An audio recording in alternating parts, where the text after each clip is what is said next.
जय हो, जय हो, मातरम, मातरम।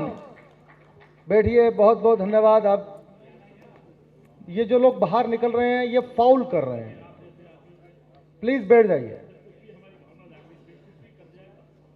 बहुत अच्छा, बैठ जाइए, बैठ जाइए, बैठ जाइए।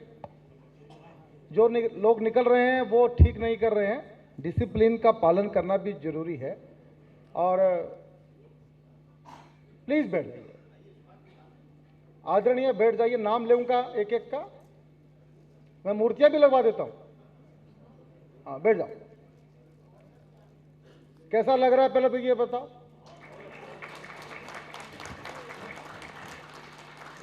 हिंदुस्तान की यही प्रॉब्लम, भोजन में आधा घंटा लेट हुआ तो बड़ी तकलीफ शुरू हो जाती है। क्या होगा यार, एक दिन खाना नहीं खाओगे तो कौन सा फर्क पड़ जाएगा। हाँ ठीक है, क्या फर्क पड़ जाएगा। आज ये कोई कार्यक्रम नहीं है, ये फायर है। पुष्पेंद्र कुलश्रेष्ठ को छूना, हाथ लगाना ही कठिन है। यूट्यूब तक ही देखा आप लोगों ने, समझ लो बात को। 4000 लोग और बाहर से इंतजार कर रहे थे कि हमको मौका दो सुनने का। यू आर सो लकी कि आपको ये मौका मिला यहां बैठ के सुनने का। यस और नो, हाँ या ना। पुष्पेंद्र गोयल कोई इंसान नहीं है, सनातन की आग है। जिसको छू पाओगे तो भी आपका भाग्य होगा, और नहीं छू पाए तो डरोगे, पछताओगे कि क्या हो गया। तो चेतना को, संजीव गोयल को इस बात के लिए धन्यवाद करो कि आपका आज का दिन नए साल का अद्भुत दिन बना दिया। और यह भी सोचना कम से कम कि 2022 तक का जीवन चला गया, बच्चों के लिए किया, परिवार के लिए किया, सनातन के लिए क्या किया। क्या विष्णु शंकर जैन की ठेकेदारी है सब कुछ? क्या सारी ठेकेदारी पुष्पेंद्र कुलश्रेष्ठ की है? हमारा दायित्व क्या है, इस पर भी विचार करना। मेरा निवेदन है, कोई जाएगा नहीं। ये गेट मैंने बंद करवा रहा हूं, इसको बंद कर दीजिए गेट को। हाँ प्लीज प्लीज, कोई नहीं जाएगा। और आज भोजन मैं कैंसिल भी कर रहा हूं, भोजन होगा ही नहीं। अरे क्या हो गया यार, बस पसंद है ये बोलो सब बाहर निकलने। ये कोई थिएटर फिल्म है क्या, सिनेमा हॉल है क्या ये ना? खाना कैंसिल है, डांट भी जरूर। अब मेरे भीतर का परशुराम जगा दिया इन्होंने।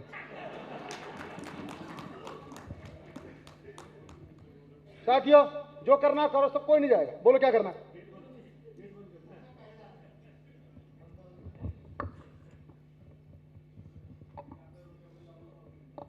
हाँ भाई, चलो बोलो क्या बात है। हाँ, रोटी बांध के ला, ये अलाउ करेगा रोटी बांध नहीं? होटल वाला है ये, इन होटल चलाना बेचारे ने। रोहतास कुमार गर्ग साहब बैठे हैं, कमांडेंट सीआरपीएफ के रहे हैं। मैं एक फौजी का स्वागत करना चाहता हूं।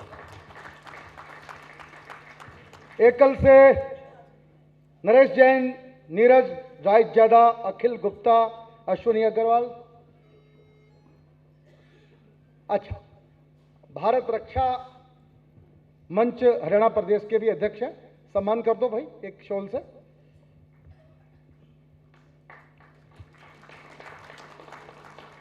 बस जल्दी जल्दी काम होगा फटाफट। नरेश जैन साहब, नीरज आ जाएं सब लोग।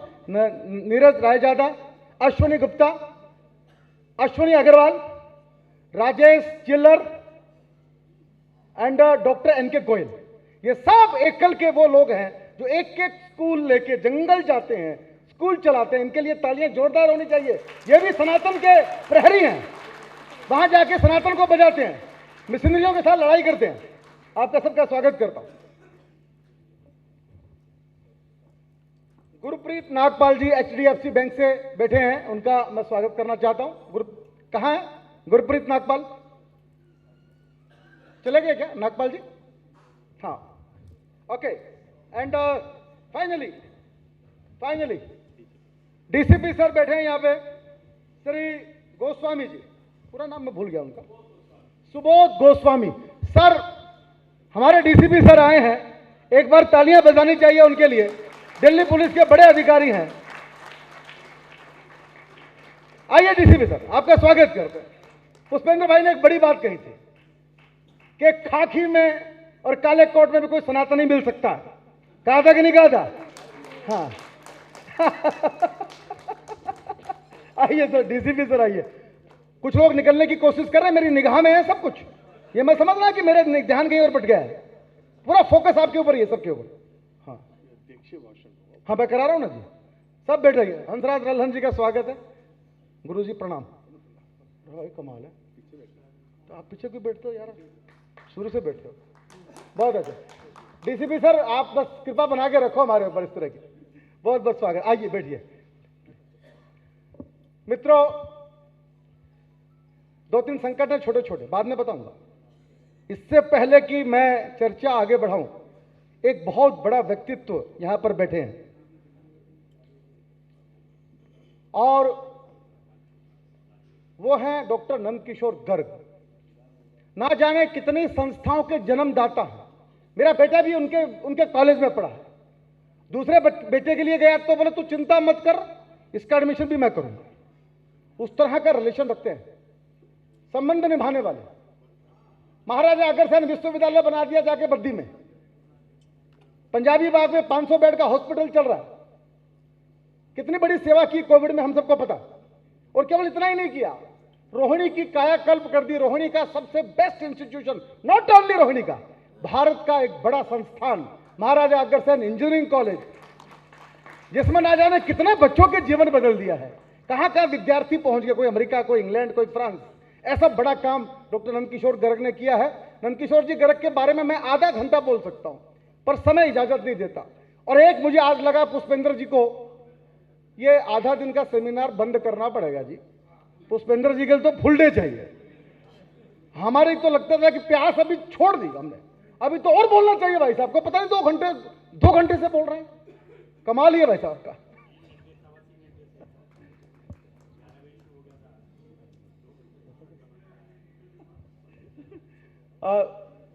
घर से आज परमिशन नहीं थी भाई साहब को आने की।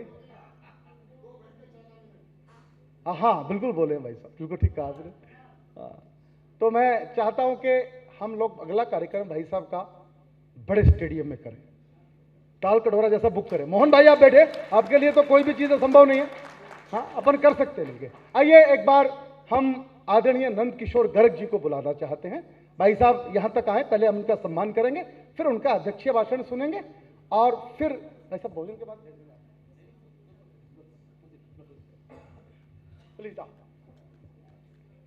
थक गए क्या? तालियां बजाना भूल गए आप लोग? प्रोटोकॉल भूल गए सब?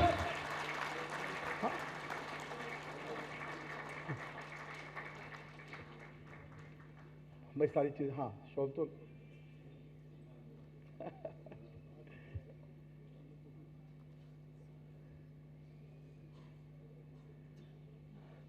लाला सीताराम गोयल व्याख्यान माला हर साल होगी। संजीव गोयल जी के परिवार ने यह घोषणा कर दी है। एक बार तालियां बजाइए। हर वर्ष यह कार्यक्रम होगा। और दूसरी बात, यह पूरी व्याख्यान माला का प्रकाशन होगा। हम पुस्तक बनाएंगे। अगले साल जब आप आएंगे व्याख्यान माला में, तो आपको पुष्पेंद्र भाई साहब का व्याख्यान प्रकाशित बुक के रूप में हम दे देंगे। और इनका पूरा भाषण जो आज हमने सुना है, ये 3 दिन के अंदर YouTube पे हम अपलोड भी कर देंगे और आप सबको उसका लिंक भी भेज देंगे। Thank you very much. मैं चाहूंगा आदरणीय डॉक्टर साहब पोडियम पे, यही से बोलेंगे, वहां बोलने में लंबा। भाई राजेश चेतन जी, उनके सभी सहयोगीगण, संजीव गोयल जी और उनका पूरा परिवार, जिसमें ब्रजभूषण अग्रवाल डॉक्टर साहब भी, उनकी धर्मपत्नी और देश दीपक जी, इस सभागार में उपस्थित सभी राष्ट्र प्रेमी सज्जनों, भाइयों बहनों और हमारे पुराने साथी भाई पुष्पेंद्र जी, 8-10 साल पुराना संबंध है हमारा।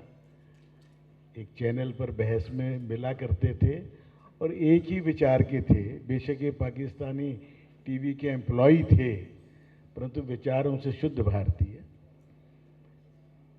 मैं समझता हूं कि इतने 2 घंटे के लंबे भाषण के बाद आपको ज़्यादा सुनने की मानसिकता आपकी नहीं है, और कहने को इतनी बड़ी टिप्पणियाँ और इतने बड़े जो कैनवस इन्होंने खड़ा किया उसके ऊपर 1-1.5 घंटा बोलना चाहिए कम से कम, यदि बोलना हो तो। परंतु मैं तो आयोजकों का बहुत बहुत धन्यवाद करूंगा और आशा करता हूं कि संजीव जी, कई बार बड़ा अच्छा लगता है जब माँ बाप से, गुरु से अपना साथी आगे बढ़ जाए, उनका शिष्य आगे बढ़ जाए। तो आज संजीव गोयल की स्थिति मैं ये मान के चलता हूँ कि मेरे से इसका संपर्क मेरे छोटे बेटे ने कराया था जब ये ऑफिस खोला था शायद, और उसके बाद से संबंध ये है कि आज लगभग हमारी सभी संस्थाओं में हमसे भी ज़्यादा काम कर रहा है, क्योंकि उसकी क्षमताएं बहुत बड़ी हैं और भगवान और ज़्यादा क्षमताएं बढ़ाएं। आज वो गंगा के सफाई अभियान जो मोदी जी का पेट वो है, उसमें भी उत्तराखंड में बहुत काम किया संजीव जी ने, और जहाँ भी कोई काम बताएं। और अभी एकल की तो पूरी टीम आई थी, हमारे नरेश जैन जी और जितने सभी साथी हैं। जब हमने प्रारंभ किया था एक विद्यालय से, आज 1.25 लाख गाँवों तक हमारी पहुँच बनी है। ये कोई एक व्यक्ति का काम नहीं है।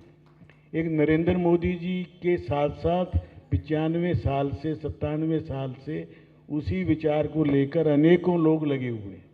उसका इम्पैक्ट टाइम लगता है। पहले 30-40 साल उसको इग्नोर किया लोगों ने, फिर रोकने की कोशिश की पाबंदियां लगाकर।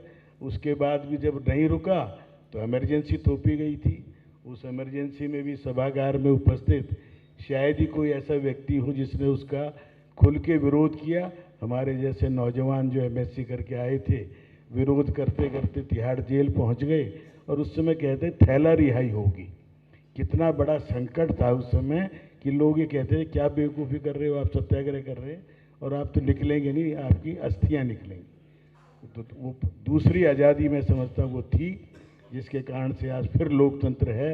और जो आज़ादी की बात करने वाले लोगों को मैंने जेल में देखा था, मार्क्सिस्ट को, लेनिनिस्ट को और ये सो कॉल्ड वामपंथियों को, एक एक अंडे पे झगड़ते आपस में, छोटी छोटी बातों पर झगड़ते। इनको राष्ट्र की कोई चिंता ना जब थी ना आज है। तो पुष्पेंद्र जी ने बहुत लंबी चीज़ें बताई हैं। मौलाना आज़ाद से लेकर इस देश का दुर्भाग्य कि शिक्षा मंत्री सारे वो रहे जिन्होंने इस शिक्षा पद्धति का सत्यानाश किया और हमें उसी ढांचे में ढकेलने की कोशिश की जिस ढांचे को देखना चाहते।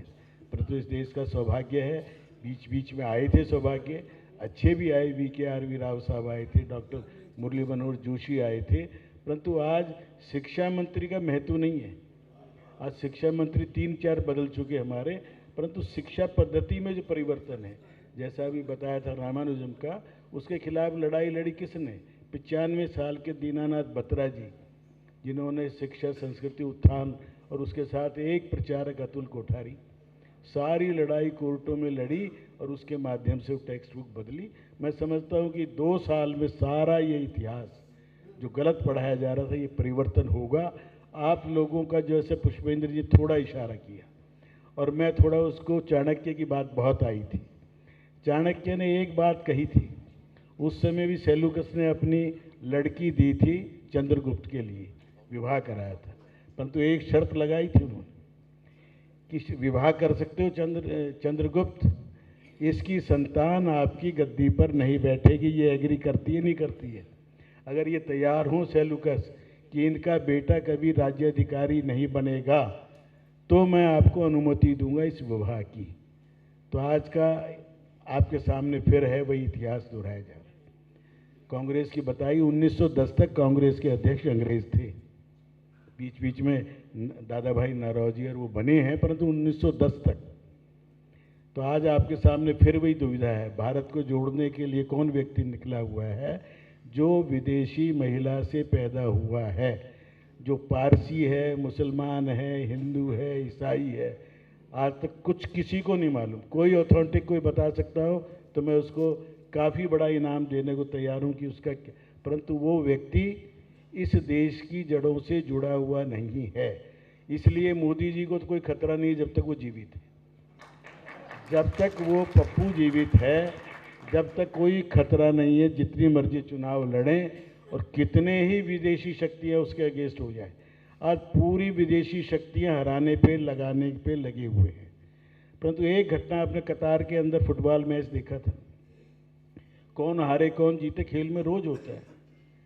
यदि मोरक्को हारता है और उसके कारण से पूरे यूरोप के अंदर सारे इस्लाम को मानने वाले उन देशों को जलाने के लिए लग गए जिन्होंने उनको शरण दी हुई है, फ्रांस से लेकर नीदरलैंड, और ये जब सारी जो बातें भी बताई, कौन सा देश बचा था।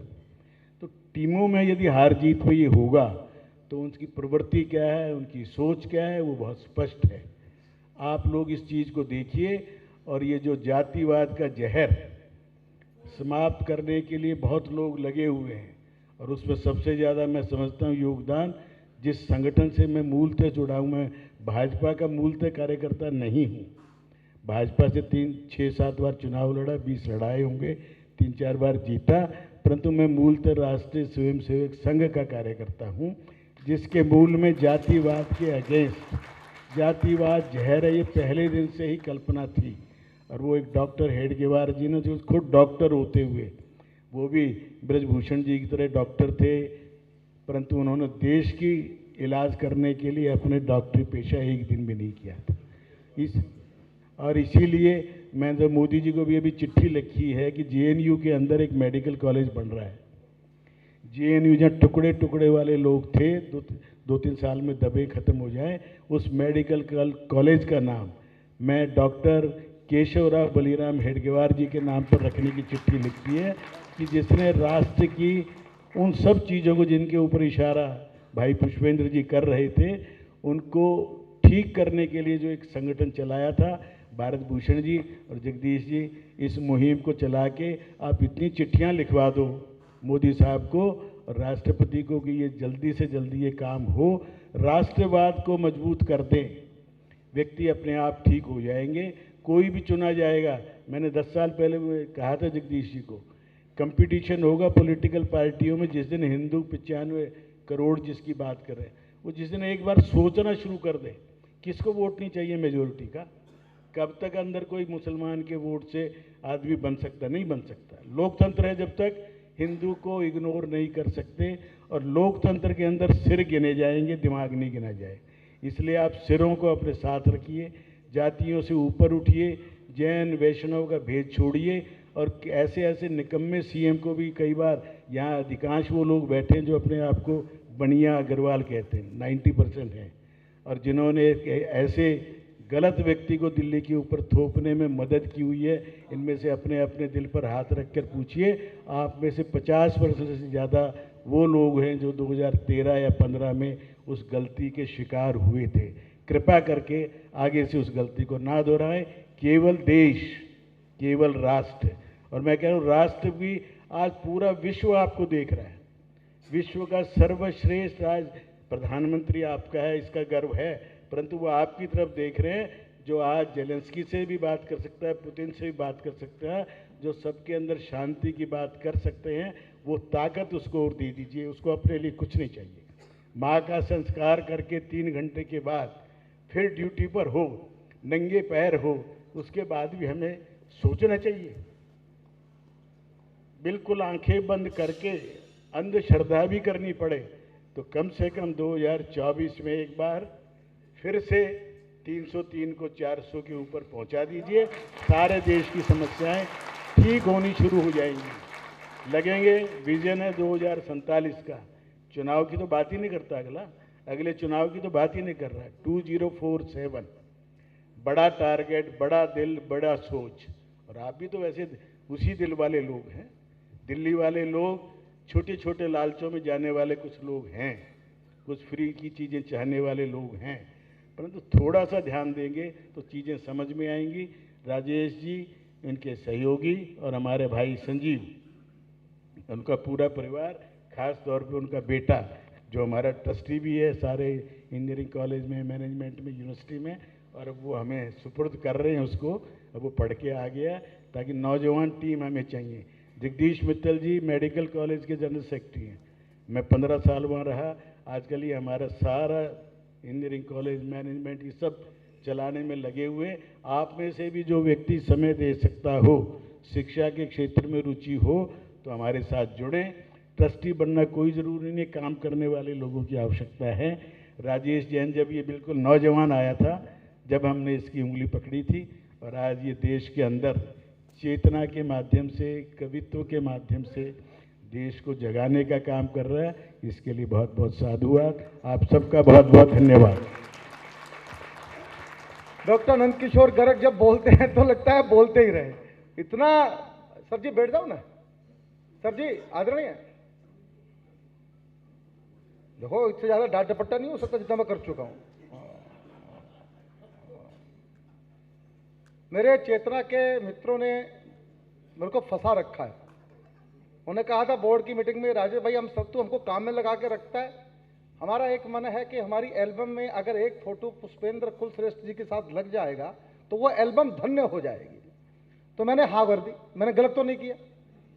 बताओ भाई। तो पुष्पेंद्र जी के साथ पूरी टीम चेतना का एक फोटो होगा। आ जाओ भाई साहब, एक आ जाओ, एक फोटो। ये इनको काम में लगाना जी मुझे आगे। अरे जाना नहीं भाई, किसी को बैठ जाओ, बस खत्म कर रहे हैं, प्लीज प्लीज। जय गणमन अधिनायक जय हे भारत भाग्य विधाता। पंजाब सिंध गुजरात मराठा द्राविड़ उत्कल गंगा। विंध्य हिमाचल यमुना गंगा उच्चल जलधि तरंगा। तव शुभ नामे जागे, तव शुभ आशीष मांगे। गाहे तव जय गाथा, जन गण मंगलदायक जय हे भारत भाग्य विधाता। जय हे जय हे जय हे जय जय जय जय हे। भारत माता की। आप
तो करते रोटी भी खिलाओ खिलाओ यार। अभी तो मना कर दिया आपने।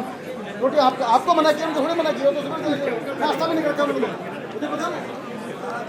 चाय कॉफी से बोल रहा हूँ।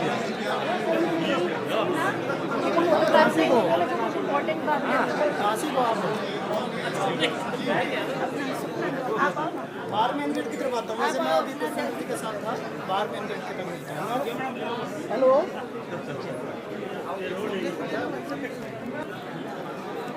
चेतना हर 2 महीने में एक सेमिनार करती रहती है।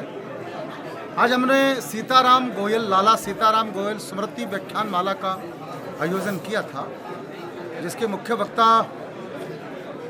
देश के बड़े चिंतक, लेखक, कमेंट्रेटर, पॉलिटिकल कमेंट्रेटर भाई पुष्पेंद्र कुलश्रेष्ठ थे। और भारत बदल रहा है दुनिया में, और भारत और सनातन ये एक दूसरे का पर्यायवाची है। भारत कहो या सनातन कहो, भारत एक सनातन राष्ट्र है। तो सनातन राष्ट्र के अंदर जो कुछ पिछले 75 साल में हमने खोया है वह दोबारा से प्राप्त किया जाए, स्वाभिमान जागे और ये भारत जब हम नई पीढ़ी को सौंपें नए साल में तो हमको ऐसा भारत देना है कि जो अपने सनातन मूल्यों के साथ खड़ा हो। तो ऐसा एक आज चर्चा का कार्यक्रम था। चेतना इस तरह के आयोजन करती रहती है और आज इस हॉल में क्राउन प्लाजा होटल में जितनी क्षमता थी उससे दोगुने लोग थे, इस कैपेसिटी से ज़्यादा लोग आए थे और सब ने पुष्पेंद्र जी का लगभग 2 घंटा 15 मिनट का भाषण था, पिन ड्रॉप साइलेंस थी, 2.25 घंटे लोग सुनते रहे।